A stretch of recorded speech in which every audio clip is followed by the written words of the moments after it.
If you have this within you to be able to receive it, it will awaken that in you. Because I can't put anything into you. If it's not naturally there, then there's nothing I can do. It was my cycling coach who chose me, and he came to me when I was 13, and he said, I want you to come train with my training group. And his training group was all Olympians and only national champions. And he said, you're not going to do our training, but I'm going to tell you what to do for your training. But the reason why I want you to come is that I want you to be around this conversation, because this is the real conversation that you need to be exposed to. And so I was there. It did awaken something within me. I did have the capacity to understand, and I had the willingness to do what I had to do from my side of the aisle to honor that privilege. And eventually, over time, there were more people that came into my life that supported me in a similar way. And that allowed me to do some of the things that you shared with us in the introduction. I never was intimidated by people. I never, again, thought that I had to prove anything to anybody. So it was a matter of, do I have the courage to, number one, contemplate an option that seems maybe perhaps impossible,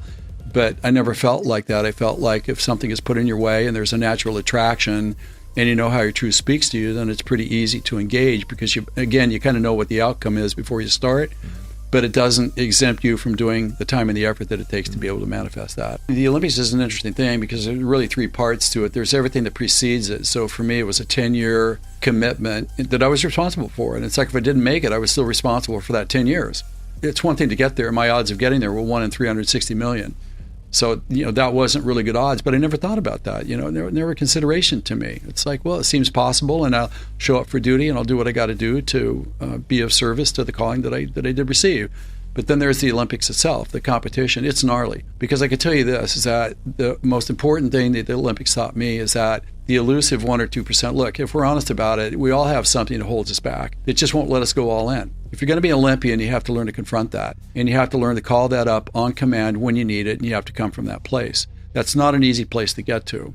And so the competition itself was its own unique experience, because it's like the countdown clock is going to happen whether you're ready or not. You have to make the decision, am I going to step up and step into this with everything that I've got? And our human nature always thinks we need another month, we need another day, I'm not really prepared yet. Well, forget that, because that doesn't exist in the Olympians' world. The Olympians' world is you're ready to step onto the field anytime, in any place, and be able to get the job done despite the circumstances. But then after the Olympics are over, then there's the decompression from it as you go through your event like 500 million times. You replay the event, what could have been done better, blah, blah, blah, the usual autopsy list of things that you go through.